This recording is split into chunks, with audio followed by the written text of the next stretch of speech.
Hello everybody and welcome to the GMS Magazine channel.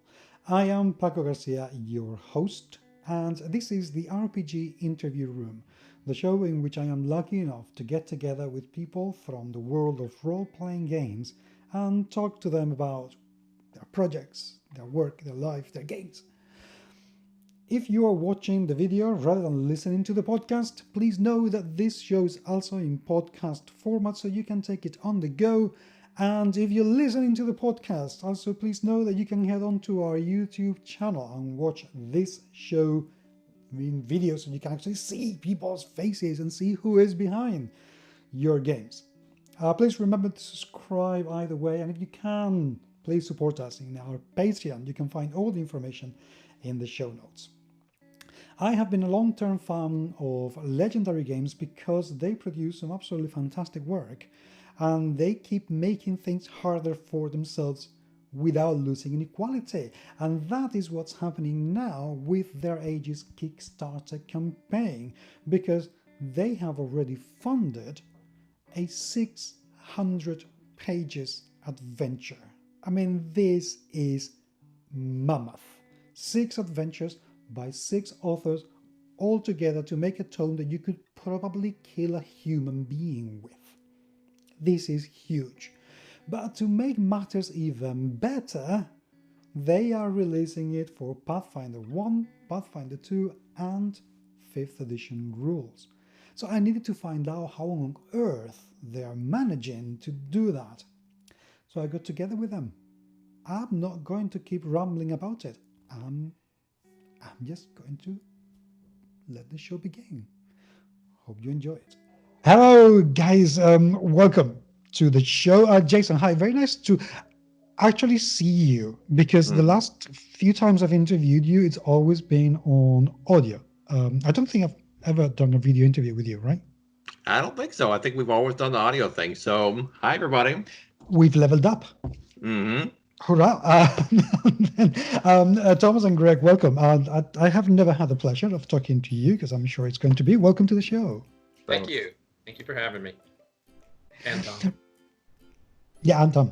I'm Greg. Especially you and Tom.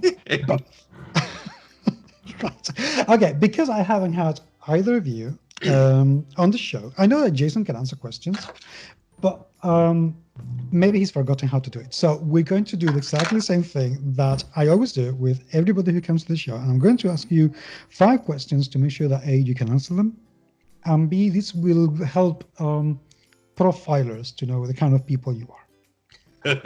Profiler. Okay. Oh. Yeah, this is a very serious matter. Now Right, okay, so question number 1. Tea or coffee? Neither. Coffee. Okay, good. Good. The beach or the mountain? Mountain. Both. Okay, good. Cars or motorbikes? Cars. Cars. You're slow, Tom. Come on. I know. I couldn't hear the first part of it. I wasn't sure what it was. Just electronic, you know? This is going to be a little bit harder. Okay. Not really. Fantasy or science fiction? Fantasy. Okay, that was easy. Okay, and now the last one, which is also, for you, it's going to be quite easy. Zombies or vampires? Zombies. Zombies. Okay. I figured you were a vampire guy, Tom. Just Yeah, I kill thought you brains. guys. Oh my God. He's what like, have do you I mean started? Twilight vampires? Because specifically, that's what I like. Oh, No, I'm Bela Lugosi vampires. There you go. Right, you're off.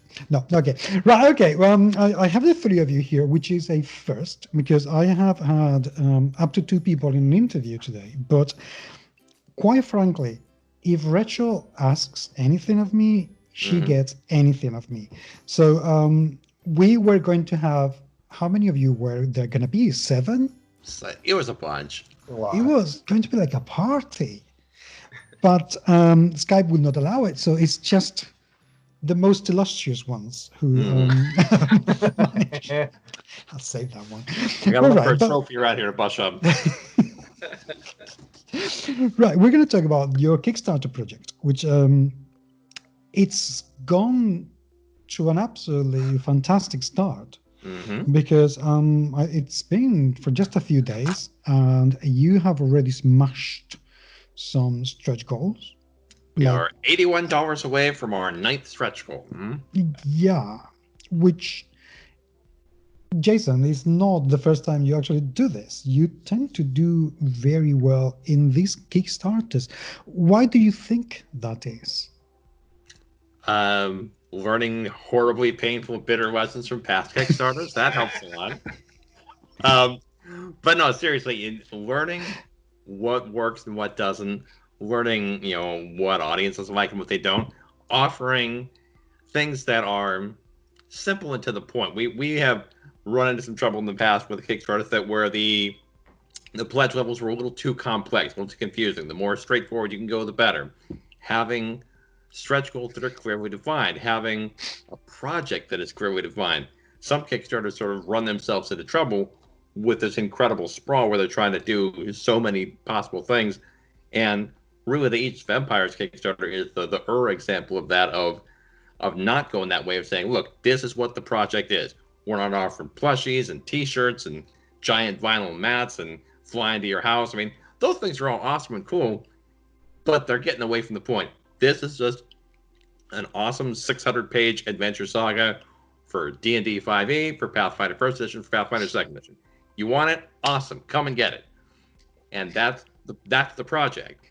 Now, there's a place, I think at one time, Kickstarter was a little bit more of an experimental venture capital sort of a thing, where you'd say, I don't even know if people are going to want this, so let me see if I can build it up. And there still is a place for that kind of a project in Kickstarter, but I think that the market has shifted somewhat more to, here's a project that we are putting together, that we are front loading in as much as we can, so that when we come to actually do the crowdfunding part, we're ready to just push it up and over and out and apply extra finishing gloss to it. We're not test marketing to see if we're even gonna start it.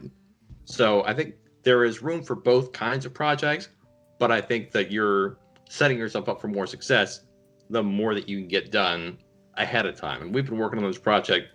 I've been on this project for about 2 years. Greg's been working on it in one way or another for 10. I was going to say, Greg's been at it for, Greg, what took you so long? Had to get the world built. Okay, that's about a weekend kind of project. Seriously, what took you so long? You've been developing this world for 10 years. Yes. That is an insane amount of time. Is it because you wanted to make it that detailed, because it was an on and off kind of project? Why did it take you a decade to get to where it is now?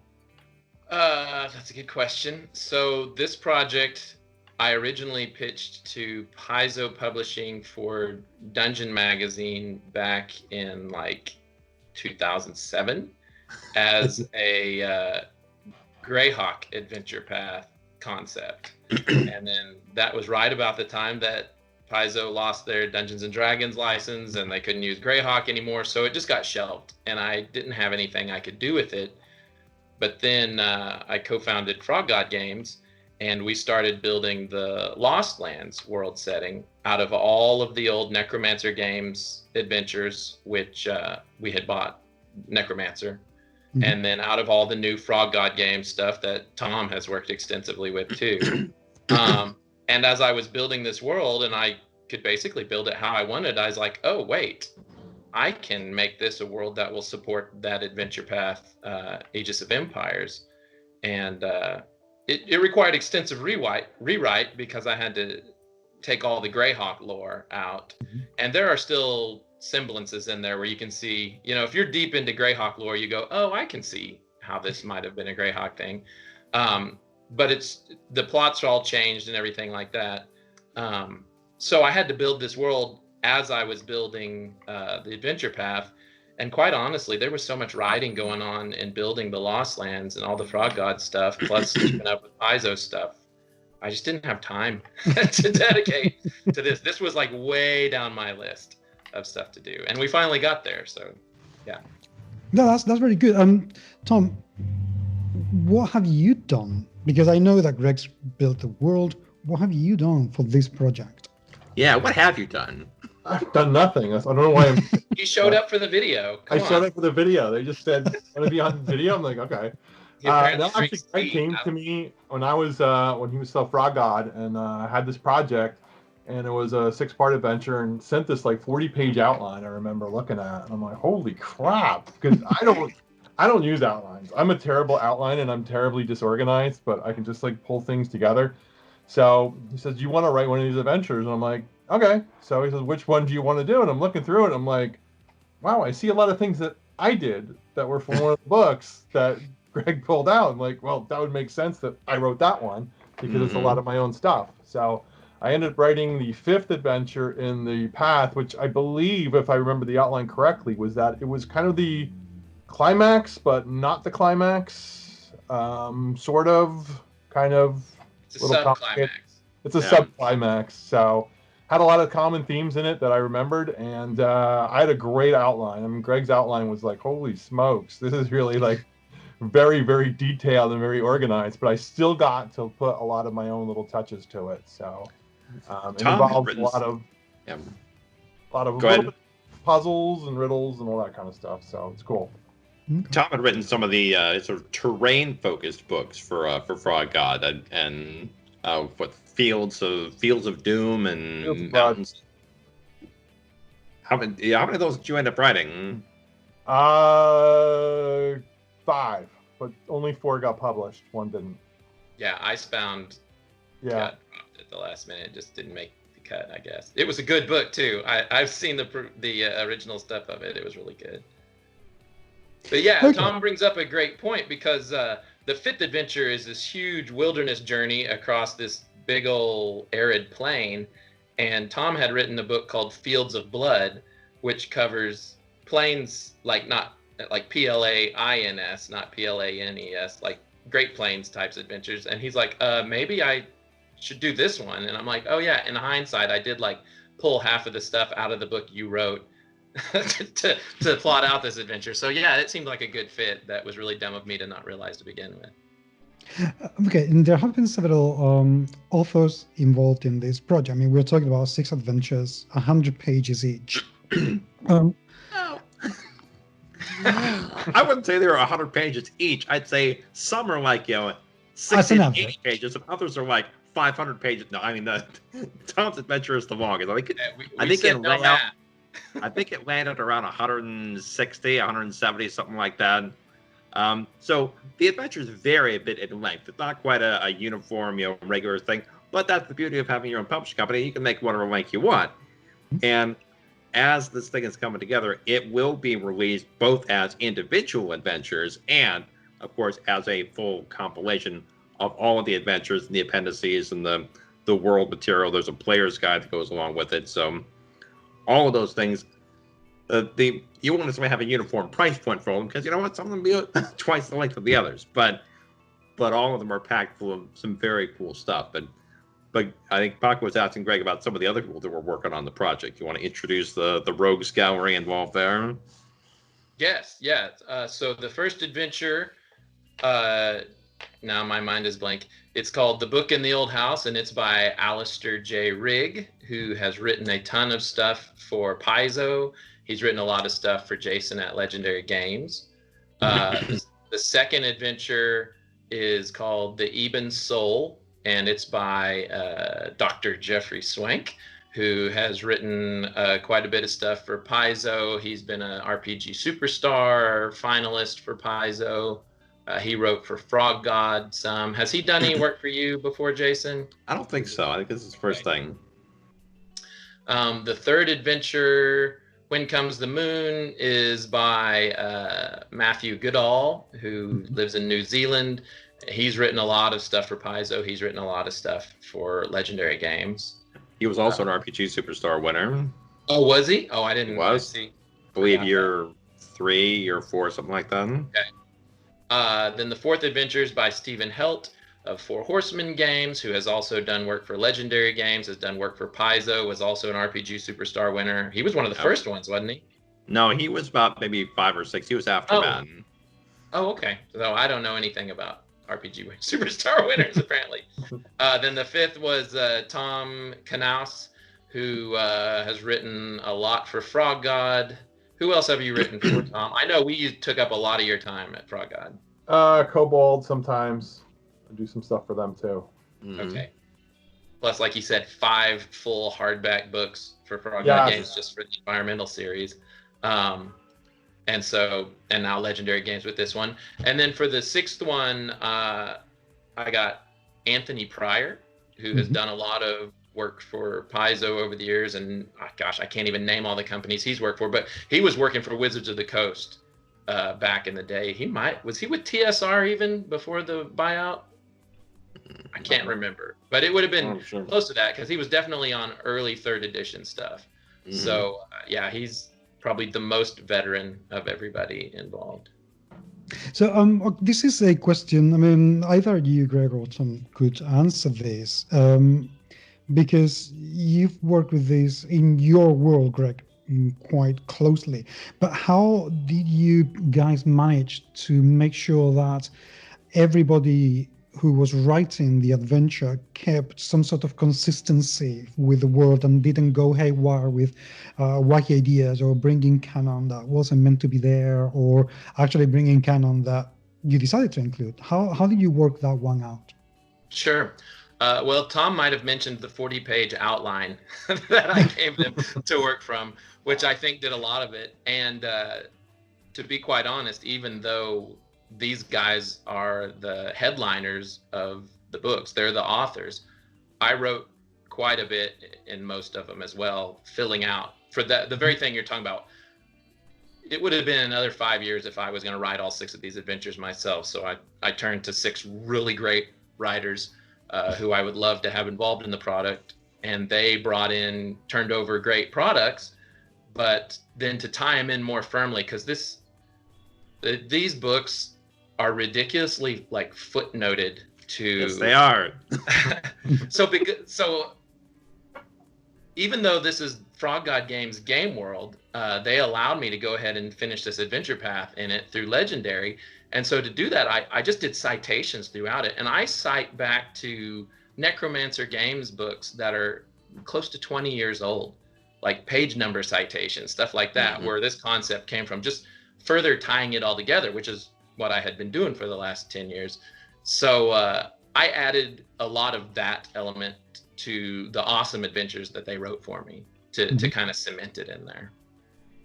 Tom, what was it like for you? You know, once you get that 40 pages outline, which that would take me like a week to read because I'm a very slow reader. What is it like when you actually take a look at that and think, oh, okay. It was pretty daunting. I slept and I started reading through it, and I'm like, oh my god, how am I going to do this? How am I going to do this? But each time I read it, I started actually stumping Greg a few times and going, wait, you put this here and then you said this here. Which one is it? And it was like, oh, you caught that one. Okay. So I meant to do that. Yeah, it was good. It was really so detailed, and it had like everything just spelled out how it would work and how the entire storyline progressed, that it was very easy to follow. And then it was very easy also to add your own touches to it. So I don't want to give any spoilers away for what I did with one, but there was one I thought was really hysterical. I don't know if people will pick up on it, but it was like this monster, and the only thing it could get, it was like a space monster, and the only thing it could get was reception from certain television stations. And it incorporated that into its mindset. When you read the adventure, you'll understand what I'm talking about. It'll make more sense. Okay, that's interesting. I promise you, it's not game world breaking what he's talking about. No, absolutely not. It's not. Jason, from your point of view, I mean, you guys have done some pretty hefty projects in the past, but have you actually done something with 6 writers and a huge world for 3 systems? Actually, yes. And that would be the Legendary Planet Saga, which we've done for Pathfinder First Edition, for D&D 5e, and for Starfinder. The Pathfinder and the 5e versions are finished and actually are going live this week. to the general public. All the Kickstarter backers have finally got their books on the way. Everything is done. The 5e version is 748 pages. The Pathfinder version is 732. And Starfinder conversion is not quite done. The second to last adventure is in layout now, and the last adventure is in conversion at the moment. So, yeah, it's complicated. Our Alien Bestiary project also was for those same 3 systems, for Pathfinder 1, for Starfinder, and for 5e. It does make things more complicated. In a way, it's helpful in terms of logistical resources, things like maps and art, and having one layout person be able to kind of cross over and do all the things. But it also contributes a great deal to sprawl, to project sprawl, because it just is so much more stuff to do and so many more people to wrangle. And that, again, is part of why for this project, we did so much more of our work running in the background this whole time. So for this project, all the Pathfinder 1 adventures are done. Almost all of the Pathfinder, I think I'm still waiting on the last 2 adventures are just about done for Pathfinder 2. And I think adventures 1, 2, 3, 4, and 6 are done for 5e. I'm actually working on getting that one prepped for layout right now today. And I'm still waiting on the 5e one, Tom's adventure, which is the longest adventure in the saga. And so it's taken a bit of work, and I just brought on a second person to work with on the conversion team for that one, because there's so much stuff to chew through. So it makes things a lot more. It's a heavier burden on the project management side of it, just to make sure everything keeps moving and everything keeps progressing, and that things that are fixed in one version, make sure they stay fixed across different versions. Because not each system has its own particular quirks, but there's also our flavor text things that I discovered, especially with Legendary Planet. It's very easy to miss little things in there, and for that matter, if there are just format quirks or italics or grammar or syntax or spelling or anything like that, if you fix it in one, making sure it gets fixed at all. So lots of little bits of things to make sure are correct all the way across, and that's where the magic happens. Now, Tom, your adventure is the longest. Is it because they thought, oh, let's give this to the New Yorker, let's give it to him, or because you're unstoppable? It's Greg's fault. Oh, okay. It is my fault. No, I think I wrote, probably from what Greg told me last time I saw you at Gen Con, I think I probably wrote about a third of it from the expansion. I know you expanded one of these sections greatly. Yeah. So I mean, it was between a third and a half. Yeah. So what Tom did was write me a fully formed, awesome adventure. And like he said, it's got all these riddles and puzzles and just all this classic role-playing D&D type stuff. Fantastic. And I looked at it and I was like, oh, but it doesn't do this thing I was hoping and this thing I was hoping. So basically I sat down and wrote an adventure around Tom's adventure. and mine, Tom's like the heart of the adventure, the plot of the adventure with all the cool tricks and traps and riddles. And then mine's the world around the adventure that brings it in there. And Tom might have overwritten a little bit, and I overwrote maybe a little more. And then I told Jason, I was like, is 19 maps going to be too many? And after Jason got out of the hospital from a heart attack, it just turned out really long. But that's the thing, is I couldn't cut anything because it was so good. Mm-hmm. Tom, for you, what was the thing that when you read the outline, the thing that you thought, this is going to be the most challenging of this adventure?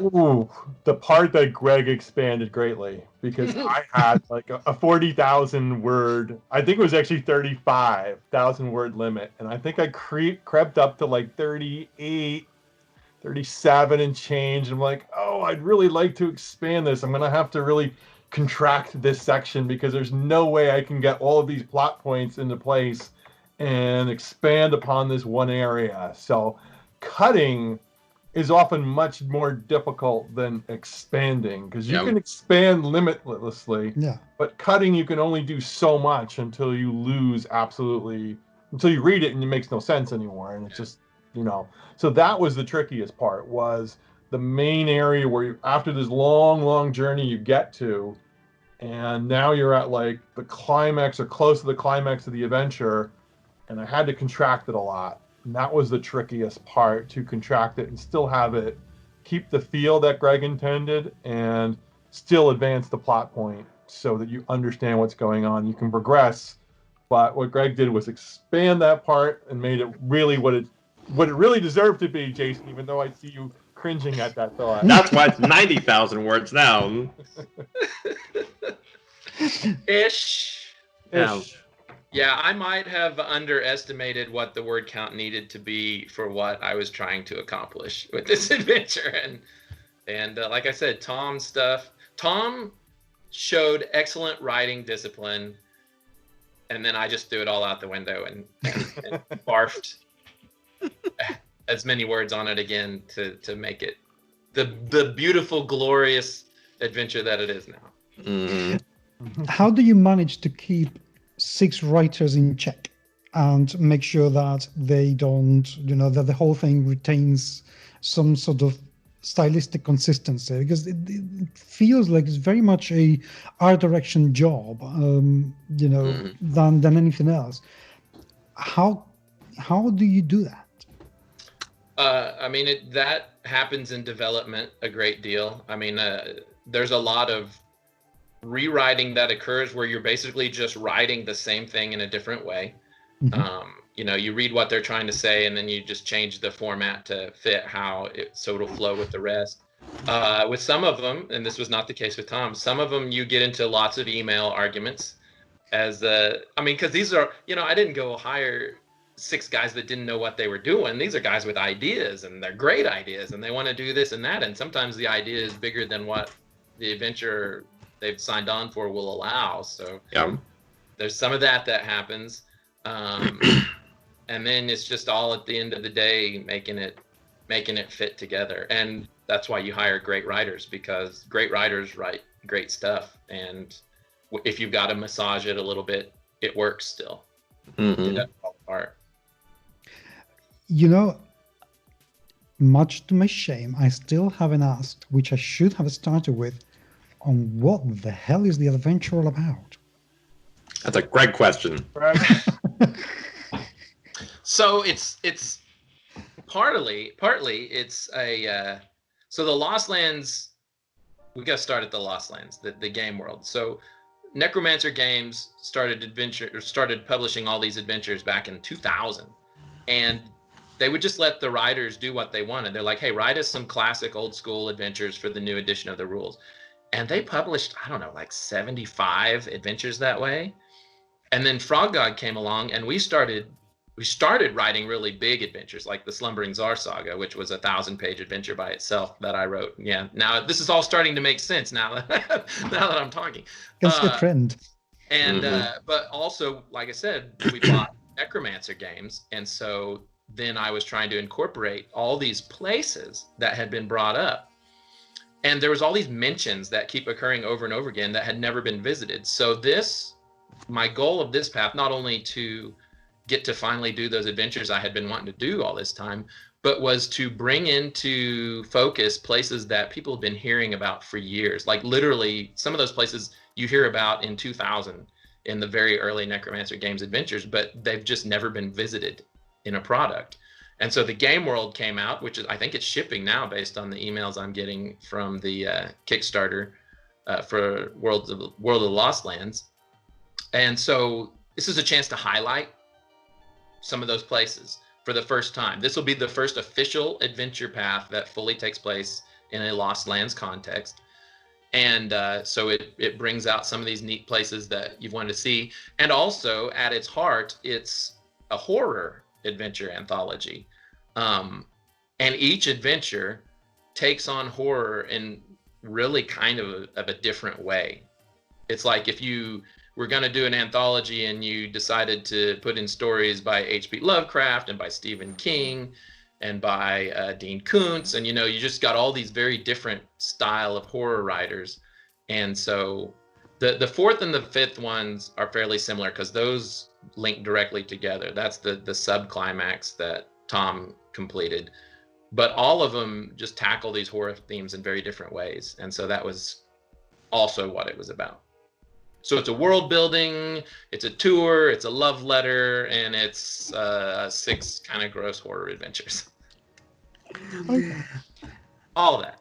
Yeah, and they all bind together. And the thing about the way that the world is presented, both in the adventures and in the player's guide, is that it is also self-contained. So even if you say, well, I don't have 80 Necromancer games in my catalog, and I didn't buy Sword of Air or whatever else, you could put it in any campaign you want because it has all of the stuff in it. So you could put it in Greyhawk, you could put it in Galarian, you could put it in Forgotten Realms, wherever you want to put it. I had a question on the Paizo message board. Someone said, well, where would I put it in Galarian? And so I kind of thought, well, I'll kind of think about it in the world and what sort of geographically makes sense. You can pretty easily put this whole self-contained area, plop it down into any world you like. You may need to change some of the serial numbers to match whatever your local historical empires are to make it fit in that kind of way. But it's got everything you need in it. You can buy things like the World of the Lost Man's book, and we actually put a link to that in our Kickstarter page. And there's even a Grand Duchy of Rheims source book you could buy if you're really into that. So certainly you can dig as deep into the Lost Lands specifically, because it's just rifled with literally hundreds of footnotes and lore that connect all of that stuff together. But it also has plenty of meat on the bone as it is, that you can take it and put it anywhere you want without feeling like you have to go and get other stuff to make everything make sense. It's very internally consistent. In terms of the support that the adventures are going to give both the GM and the players, what kind of locations and what kind of NPCs are people likely, are they going to find in the 6 books? Whew. Man, so the first adventure takes place basically entirely inside a haunted house. The second adventure is entirely situated in one city. It's several different locations, but it's got a very urban feel to it. Third, you're up in these desolate mountains at a monastery that's operated by some very creepy monks. It's got a very Name of the Rose feel to it. The fourth and fifth adventures that are basically one giant adventure is this thousands of miles long overland treasure hunt that ends in a horrific way. And then the sixth adventure, the big finale, is entirely taking place within the vast ruins of a city that was an imperial capital 2,000 years earlier and was destroyed in a cataclysm, and has sort of just been off. People don't go there because it's bad, and it all takes place in there and sort of ties everything back together and into the history of the world, and all these little nuggets that have been dropped over the years and adventures sort of make sense. So it's kind of all over the place as far as the types of adventures, the locations, and the NPCs that you would meet. I mean, probably short of like an undersea adventure, it's got just about everything you could imagine. And some of the NPCs are helpful, friendly. Some of them are two-fisted rat bastards, and it's all points in between. And some of them could go either way, depending on what you do. Mm-hmm. In terms of those NPCs, how have you designed them to keep a kind of diversity and inclusion within them? What kind of NPCs are people going to be able to find within those adventures? Gosh, I feel like all kinds. I don't know. I hadn't really thought about it in those terms, but like the final adventure involves a second adventuring party, more or less, a very high level NPCs, and it's a humanocentric world. All the other races are present, but it's more human, so it's kind of typical RPG. So I think in that party, almost all of them are humans. Maybe there's a half elf or something, but like the leader of it is a very powerful woman who's a wizard. And so the gender representation, like I said, I haven't done a count for it, but it's not strictly a paternalistic, patriarchal type of thing. That there are powerful female characters, there are powerful male characters, there's bad female characters, there's bad male characters. Most are human, but certainly not exclusively. But it's just a very human feeling world, kind of. Okay. Tom, what did you leave behind that you wanted to have in your adventure, but you didn't have the space to have? Because I bet that's happened. Oh, wow. I think it was mostly going to be towards the end of the adventure, where the climax is, where you get to the ultimate destination, and you wanted to expand it, but I wasn't told to expand it, so I didn't expand it. But I also got the chance to build on, because one of the plot themes, the big plot theme in mine, comes from a book I wrote. So that was the part I would like to have expanded more and go into how it was done or why it was done, and how this all evolved from something that started out very small and then morphed into something very, very big and potentially world changing. So that would probably be the thing I would say, would be that aspect of this adventure. Yeah, I totally lifted part of the plot directly out of an adventure that Tom had written for us. I mean, connected it, not just lifted it, like stole it, but like I made what Tom had written into sort of a precursor to what this became. Right. And sort of made it look like that was the plan all along. It wasn't. I was totally borrowing Tom's stuff because it was really good. Considering that you had to design the adventure for 3 different-ish systems, how hard was it to actually balance everything, or to convert things from one system to the next, to make sure that the experience is balanced and everybody's going to have the same level of experience? Because I hear a lot of horror stories about adventures that have been designed for an OSR system and they get converted to 5e and it doesn't work, or adventures that were designed originally for Pathfinder and then they go on to 5e and it doesn't work. How did you make sure that that wasn't going to be an issue for this tome? Well, one of those things is experience, and that we've got over 100 5e products out. We've got many hundreds of Pathfinder products out. We've got a lot of people who have worked on a lot of things together. So some of that is the experience of people who know what they're doing. The second is the important design ethic, which is that when you're creating something that's going to work for more than one system, is to make sure that the important point is that it worked for the destination system. So there is not an absolute one-to-one, fidelity from one, version of product to another.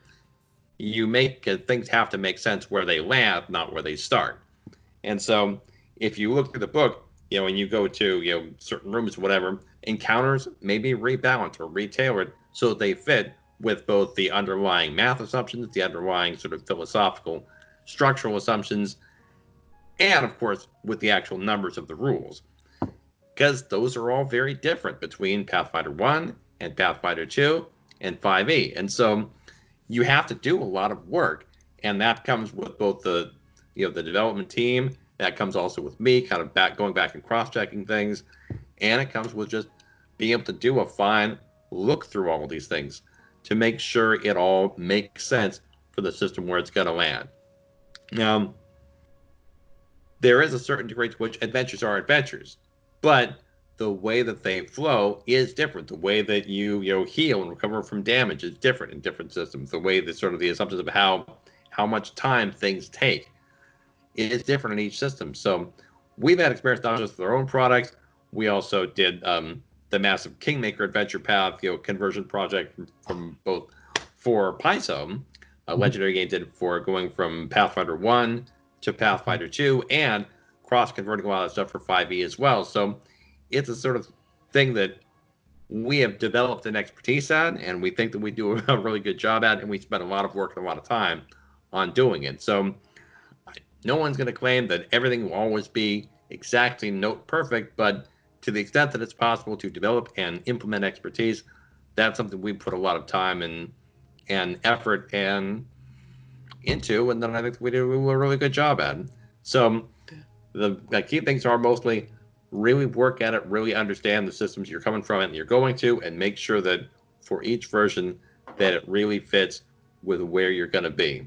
And so there are some stuff Greg may be looking at the review copies and say, hey, wait, how come these wandering monsters got cut? Or this kind of way. Well, because you may have 6 bestiaries worth of stuff in Pathfinder 1, but in 5e or in Pathfinder 2, we're going to condense some of these things together so they make sense in the destination system. And they flow in the way players for that game are going to say, okay, and GMs for that game will say, okay, this works and this makes sense. Yeah. Another feature of this adventure path that we haven't really talked about yet, I guess I thought it was going to be coming out during the course of the Kickstarter, which I guess is now. So this is an adventure path, but it's not a full campaign by itself. This is designed so that you incorporate this in with your own adventures that you want to run too. So it's not like a paizo adventure path where you start your character out at first level, you play nothing but these adventures, and you end up at whatever level. This is, here are 6 adventures, and only Tom's and the one directly before Tom's actually link directly. Like you go straight from one into the others. The other has space in between where you can add your own. And so that helps with the different systems because of experience variables and stuff like that. You may just roll straight from one into the other, or you may have an experience gap and you can plug in your own stuff. And part of the stretch goals of the Kickstarter campaign is providing free adventures, existing adventures that Legendary has already done, that you can plug into those spots if you don't have your own that you want to do. And you want to make it no work at all, just go straight in. Well, here, stick these adventures with it. It'll include information on how to plug them directly in. But if you like to have more control over how your campaign goes, or you want to use some of those old Necromancer Games modules from 15 years ago, there's spots for you to do that too. So it will actually be a very different experience for every group that plays through this adventure path, because the GM gets to tailor it to exactly how he wants it to be, he or she wants it to be. And those bonus adventures also are going to be available for all 3 systems. So if you back it for Pathfinder 1, you get the Pathfinder 1 version. You back it for 5e, you get the 5e versions. Back for Pathfinder 2, you get the the Pathfinder 2 versions. Or you back from multiple systems, you get those bonus extra adventures for whichever systems you're supporting. So any way you slice it, you'll have stuff that you can put in those level gaps, and then Greg's going to be writing up kind of a little guidebook to, hey, here's how you would link these adventures in to fit with the flow of each of Empires. And they all have a bit of a horror theme to them as well to maintain that consistent sort of a flow. Okay, let's talk business. Just before we finish, the campaign seems like it's going to hit, at the very least, it's going to go over the $50,000. Yeah. Quite easily, probably 70. How big is this going to end up? Because after stretch goal after stretch goal, and I know that you're going to be adding an awful lot of new art, but you're also writing adventures. How large is this going to be? Well, the bonus adventures are going to be released as PDFs. They will not be added into the core book itself because they're not part of the Each Vampire story. They are optional, extra material that you can use. They're bonus material. What's going into the final book is what's going into the final book. Which sounds a little circular, but we're not trying to make this some giant bloated project that's going to take us a year to fill in all this extra stuff. No, the book is the book. We've got a lot of the stuff done in layout now, pending some sort of final proofreading and some review, some spot checks on some of the maps and things. So we've got some bits and pieces to finish there, but we've got stuff in layout that's already done, sort of sitting on the shelf, and basically ready to go once we complete that final pass. So in terms of how high we'll go, that's really an open question. And one thing with this campaign, this is the first big, third-party, Kickstarter kind of project for Pathfinder's 2nd edition. And so we're curious to see what the response, will be to that. And so far, it's been good. Pathfinder 1 has actually been the most popular of the systems so far with backers, and then 5e in between. So that was sort of an unknown. And also, of course, the current pandemic situation, Mm. there's really no way to know for sure what the response will be like in terms of people's disposable income. On the one hand, you could say, hey, role-playing games are a fantastic, dollar value for the amount of play and enjoyment you get out of it, and being able to get something, for $50 that may give you a year's worth of entertainment or 2 years worth of entertainment. That's a pretty good deal. Yes. On the other, people will say, well, shoot, I'm not sure where my next paycheck's coming from, so I don't know if I could pledge to it at all. So that's another unknown that we just gotta kind of see how it all plays out. We are hopeful and excited. We had a great start. We're sort of in the flattish middle that pretty much all Kickstarters go through, and like I said, this should easily clear 50,000, probably somewhere closer to 70,000. It may hit 100,000. I don't know. We are That'd be nice. I'd love it. It all depends on how well we continue to spread the word and how well we're starting up a new ad campaign cycle starting this week, and then also for people who maybe missed the Kickstarter during but who want to join on afterwards on like BackerKit after the fact. That's also always an option too. People are more mindful about their finances because they just don't really quite know for sure. Mm-hmm. And so that's the business conundrum. But at the same time, we figured, you know what, we've been working on building this thing up. We've invested in the writing, we've invested in the art, invested in the maps, invested in a lot of stuff. We think we've got a great product. Let's put it up there and see what people think. And so far, the response has been very good. So, and the difficult question that I have to ask is, how are we poor Europeans going to get our hands on this? Because shipping costs can be, a killer, quite literally. They can be, and that's a place where I can answer that in a couple of ways. First, of course, is obviously you can buy the PDF, and that's easy to do. As far as the print book, there are a couple of ways to do it, and it depends on what the final backer numbers are as to whether we would want to do a full offset print run or not. And even if we do any of these versions as an offset print run, that creates its own set of issues. What we have traditionally for European backers, we have onboarded an amount of our books to Amazon and then use Amazon's shipping system, which is a fair bit cheaper than really any other method. So if we do go that direction, we would use them as our sort of fulfillment to international backers. But we also will be creating print-on-demand versions, which we have shipping venues. I think there's one in the UK and maybe one in Germany. Mm-hmm. And so they will be able to ship directly from those. So if you say, I don't want to pay, $50 or $60 or whatever the insane shipping might end up being for the offset book, you could still get the print book at a cheaper shipping rate. All of the shipping we are charging after the project. There's no add on for shipping during the Kickstarter.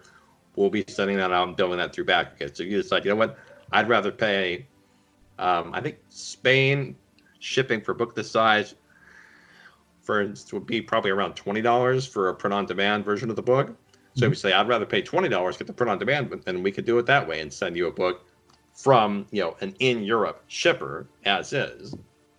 And so the tipping point just comes of us figuring out how many books are we going to need of each of the versions. And, it's usually around 300-ish or so books.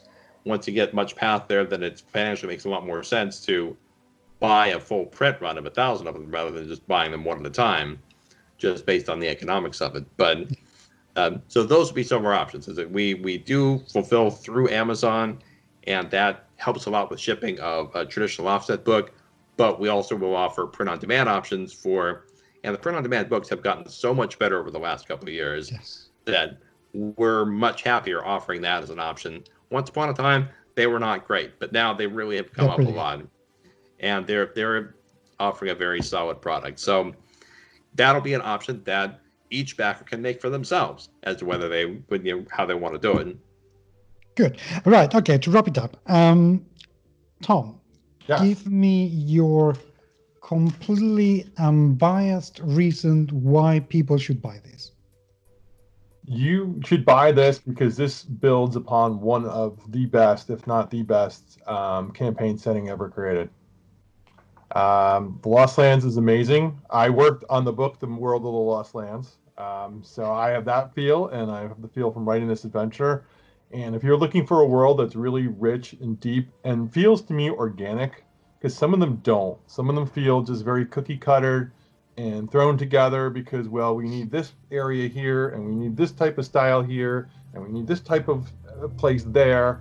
And this doesn't have that feel. This feels like it developed naturally. I mean, Greg's backstory for the Lost Lands is incredibly detailed, and it makes a lot of sense when you read it. It flows very naturally, and anything that derives from that will derive really well and will be enjoyable to play because you can go, as he said, down a lot of rabbit holes. You know what? This adventure was really cool. I really like this area. Let me go look a little deeper into it.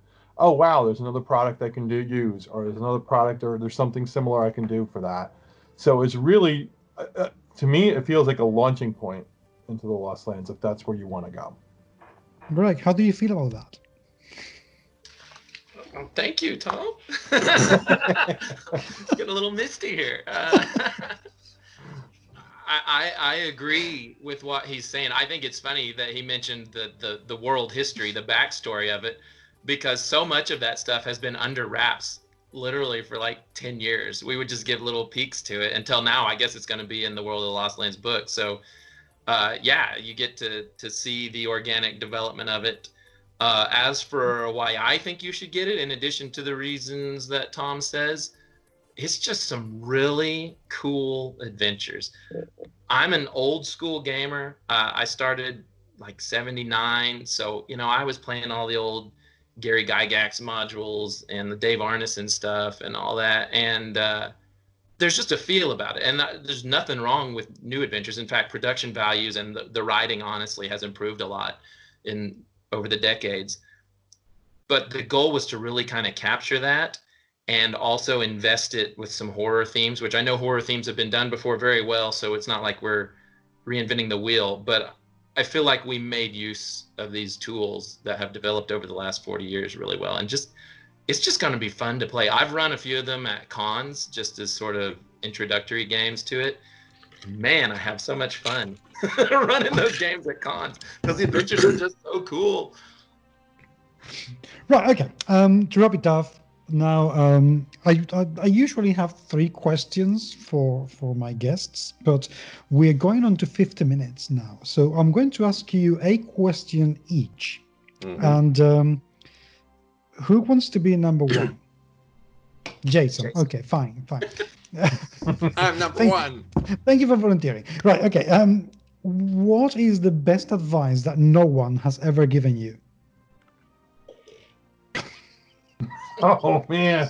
Thank God you're number 1. Always be awesome all the time. I mean, it sounds simple, but, you know, it's very easy to sort of half-ass your way through a lot of things. But, you know, whatever you're going to do there, that's going to be your name on it. So why not be awesome?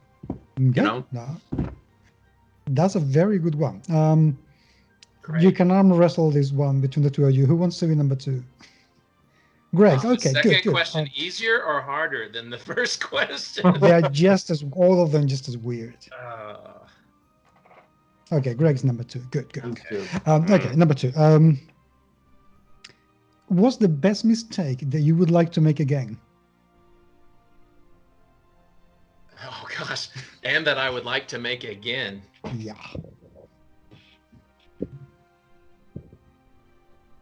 That is super hard. The best mistake that I would like to make again.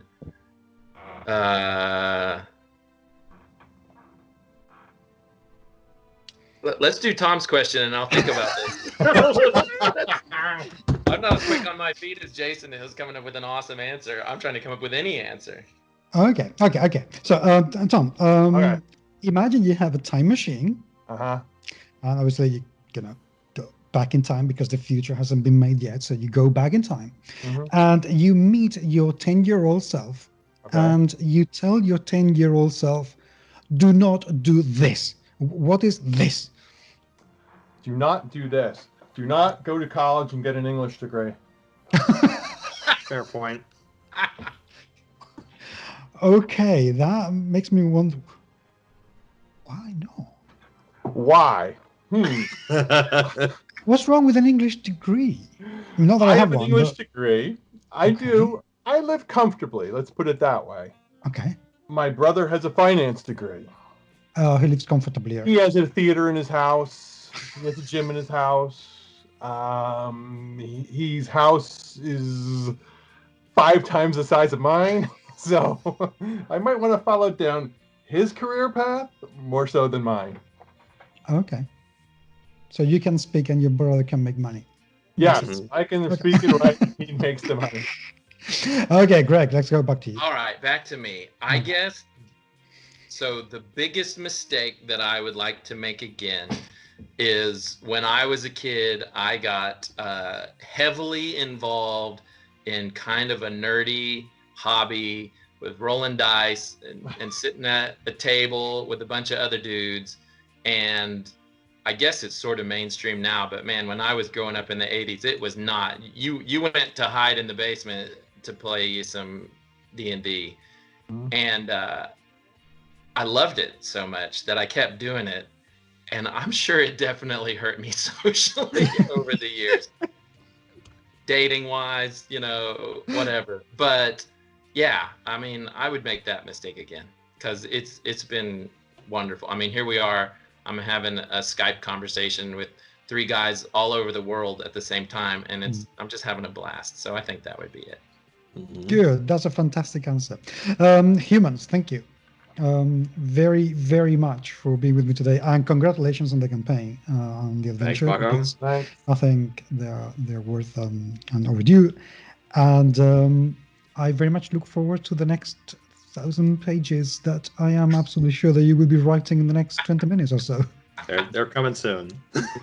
Thank you so much. Thank you. All right, thanks, Paco. Have a great one, man. Thank you. This is brilliant. To be honest, just the fact, as a publisher, just the fact that they managed to put together so many people, manage that and get out something amazing is incredible. The fact that no one's gone crazy in the process, that is just absolutely unbelievable. Absolutely unbelievable. So I'm looking forward to seeing what the final product is like. Please do take a look at the Kickstarter. You can find a link down there in the show notes. And let me know what you think. Let me know if you've played any of their previous adventures and games. And I would absolutely love to hear what you have to say. Once more, please do remember to subscribe and support us in our Patreon if you possibly can. But until the next time, I will be talking to you very, very soon. Take care.